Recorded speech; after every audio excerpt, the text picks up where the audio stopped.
रामायण के सुंदर कांड में हनुमान जी के साहस और देवाधीन कर्म का वर्णन किया गया है। हनुमान जी की भेंट राम जी से उनके वनवास के समय तब हुई जब राम जी अपने भ्राता लक्ष्मण के साथ अपनी पत्नी सीता की खोज कर रहे थे। सीता माता को लंकापति रावण छल से हरण कर ले गया था। सीता जी को खोजते हुए दोनों भ्राता ऋषिमुख पर्वत के समीप पहुंच गए, जहां सुग्रीव अपने अनुयायियों के साथ अपने ज्येष्ठ भ्राता बाली से छिपकर रहते थे। वानर राज बाली ने अपने छोटे भ्राता सुग्रीव को एक गंभीर मिथ्या बोध के चलते अपने साम्राज्य से बाहर निकाल दिया था और वो किसी भी तरह से सुग्रीव के तर्क को सुनने के लिए तैयार नहीं था। साथ ही बाली ने सुग्रीव की पत्नी को भी अपने पास बलपूर्वक रखा हुआ था। राम और लक्ष्मण को आता देख सुग्रीव ने हनुमान को उनका परिचय जानने के लिए भेजा। हनुमान एक ब्राह्मण के वेश में उनके समीप गए। हनुमान के मुख से प्रथम शब्द सुनते ही श्री राम ने लक्ष्मण से कहा कि कोई भी बिना वेद पुराण को जाने ऐसा नहीं बोल सकता जैसा इस ब्राह्मण ने बोला। राम जी को उस ब्राह्मण के मुख, नेत्र, माथा, भौं या अन्य किसी भी शारीरिक संरचना से कुछ भी मिथ्या प्रतीत नहीं हुआ। राम जी ने लक्ष्मण से कहा कि इस ब्राह्मण के मंत्र मुग्ध उच्चारण को सुनके तो शत्रु भी अस्त्र त्याग देगा। उन्होंने ब्राह्मण की ओर प्रशंसा करते हुए कहा कि वो नरेश वास्तविक रूप धारण किया और हनुमान प्रभु राम के रूप में अटूट और असम्मान गौरव वापस दिलाया और लंका युद्ध में सुग्रीव ने अपनी वानर सेना के साथ श्री राम का सहयोग दिया।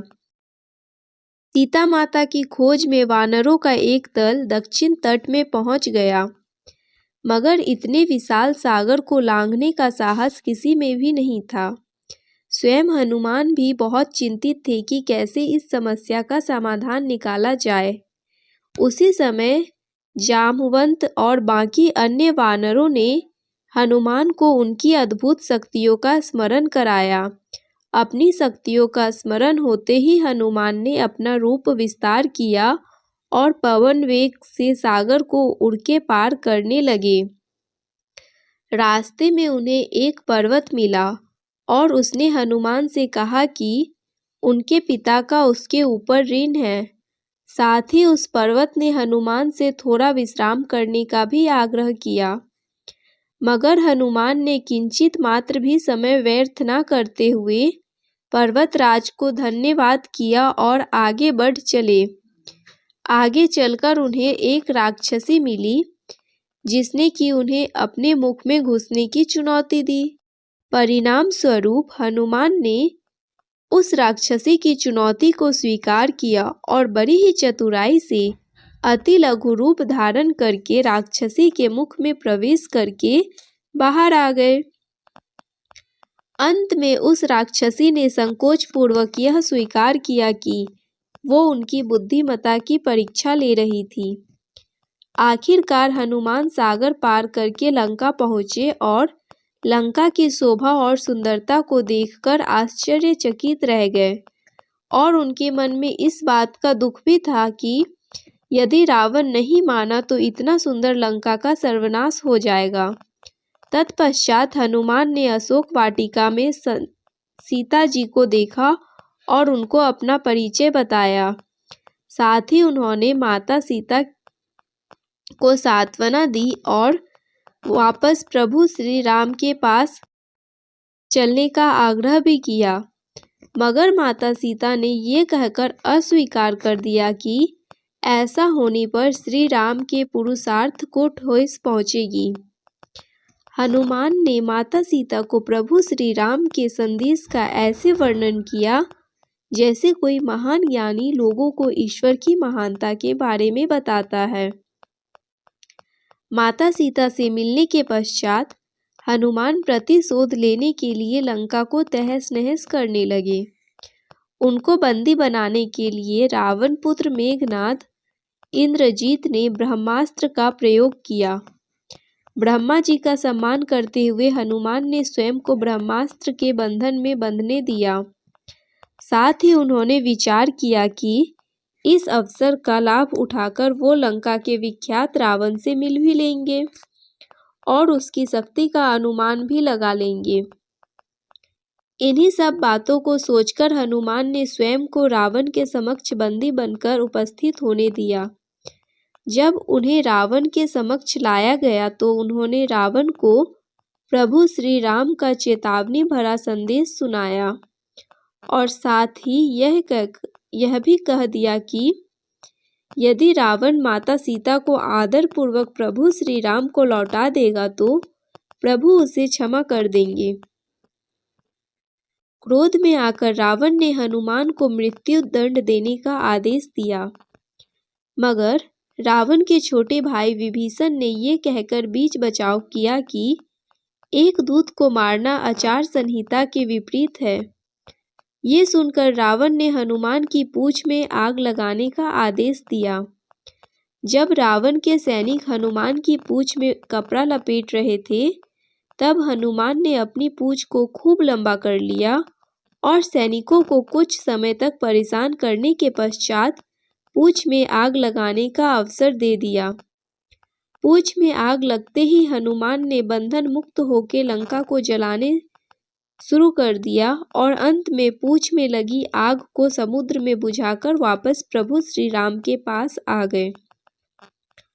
लंका युद्ध में जब लक्ष्मण मूर्छित हो गए थे, तब हनुमान जी को ही द्रोणागिरी पर्वत पर से संजीवनी बूटी लाने भेजा गया, मगर वो बूटी को भली भांति पहचान नहीं पाए और पुनः अपने पराक्रम का परिचय देते हुए वो पूरा द्रोणागिरी पर्वत ही रणभूमि में उठा लाए और परिणाम स्वरूप लक्ष्मण के प्राण की रक्षा की। भावुक होकर श्री राम ने हनुमान को हृदय से लगा लिया और बोले कि हनुमान, तुम मुझे भ्राता भरत की भांति ही प्रिय हो। हनुमान का पंचमुखी अवतार भी रामायण युद्ध की ही एक घटना है। अहिरावण जो कि काले जादू का ज्ञाता था, उसने राम और लक्ष्मण का सोते समय हरण कर लिया और उन्हें विमोहित करके पाताल लोक में ले गया। उनकी खोज में हनुमान भी पाताल लोक पहुंच गए। पाताल लोक के मुख्य द्वार एक युवा प्राणी मगरध्वज पहरा देता था, जिसका आधा शरीर मछली का और आधा शरीर वानर का था। मगरध्वज के जन्म की कथा भी बहुत रोचक है। यद्यपि हनुमान ब्रह्मचारी थे, मगर मकरध्वज उनका ही पुत्र था। लंका दहन के पश्चात जब हनुमान पूंछ में लगी आग को बुझाने समुद्र में गए, तो उनके पसीने की बूंद समुद्र में गिर गई। उस बूंद को एक मछली ने पी लिया और वो गर्भवती हो गई। इस बात का पता तब चला जब उस मछली को अहिरावण की रसोई में लाया गया। मछली के पेट में से जीवित बचे हुए उस विचरित प्राणी को निकाला गया। अहिरावण ने उसे पाल कर बड़ा किया और उसे पातालपुरी के द्वार का रक्षक बना दिया। हनुमान इन सभी बातों से अनभिज्ञ थे। यद्यपि मकरध्वज को पता था कि हनुमान उसके पिता है, मगर वो उन्हें पहचान नहीं पाया, क्योंकि उसने पहले कभी उन्हें देखा नहीं था। जब हनुमान ने अपना परिचय दिया तो वो जान गया कि ये मेरे पिता है, मगर फिर भी उसने हनुमान के साथ युद्ध करने का निश्चय किया, क्योंकि पातालपुरी के द्वार की रक्षा करना उसका प्रथम कर्तव्य था। हनुमान ने बड़ी आसानी से उसे अपने अधीन कर लिया और पातालपुरी के मुख्य द्वार पर बांध दिया। पातालपुरी में प्रवेश करने के पश्चात हनुमान ने पता लगाया लिया कि अहिरावण का वध करने के लिए उन्हें 5 दीपकों को एक साथ बुझाना पड़ेगा। अतः उन्होंने पंचमुखी अवतार श्री वराह, श्री नरसिंहा, श्री गरुड़, श्री हरिव और स्वयं धारण किया और एक साथ में 5 दीपकों को बुझाकर अहिरावण का अंत किया। अहिरावण का वध होने के पश्चात हनुमान ने प्रभु श्री राम के आदेश अनुसार मकरध्वज को पातालपुरी का नरेश बना दिया। युद्ध समाप्त होने के साथ ही श्री राम का 14 वर्ष का वनवास भी समाप्त हो चला था। तभी श्री राम को स्मरण हुआ कि यदि वो वनवास समाप्त होने के साथ ही अयोध्या नहीं पहुँचे तो भरत अपने प्राण त्याग देंगे। साथ ही उनको इस बात का भी आभास हुआ कि उन्हें वापस जाने में अंतिम दिन से थोड़ा विलंब हो जाएगा। इस बात को सोचकर श्री राम चिंतित थे, मगर हनुमान ने अयोध्या जाकर श्री राम के आने की जानकारी दी और भरत के प्राण बचाकर श्री राम को चिंता मुक्त किया। अयोध्या में राज्य अभिषेक होने के बाद प्रभु श्री राम ने उन सभी को सम्मानित करने का निर्णय लिया जिन्होंने लंका युद्ध में रावण को पराजित करने में उनकी सहायता की थी। उनकी सभा में एक भव्य समारोह का आयोजन किया गया, जिसमें पूरी वानर सेना को उपहार देकर सम्मानित किया गया। अभिलुप्त श्री राम ने उन्हें गले लगा लिया और कहा कि हनुमान ने अपनी निश्छल सेवा और पराक्रम से जो योगदान दिया है उसके बदले में ऐसा कोई उपहार नहीं है जो उनको दिया जा सके, मगर अनुराग स्वरूप माता सीता ने अपना एक मोतियों का हार उन्हें भेंट किया। उपहार लेने के उपरांत हनुमान माला के एक एक मोती को तोड़कर देखने लगे।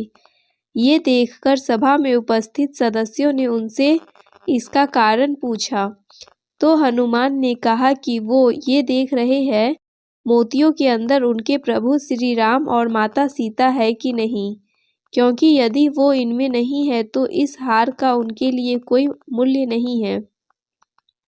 ये सुनकर कुछ लोगों ने कहा कि हनुमान के मन में प्रभु श्री राम और माता सीता के लिए उतना प्रेम नहीं है जितना कि उन्हें लगता है। इतना सुनते ही हनुमान ने अपनी छाती चीर के लोगों को दिखाई और सभी ये देखकर स्तब्ध रह गए कि वास्तव में उनके हृदय में प्रभु श्री राम और माता सीता की छवि विद्यमान थी।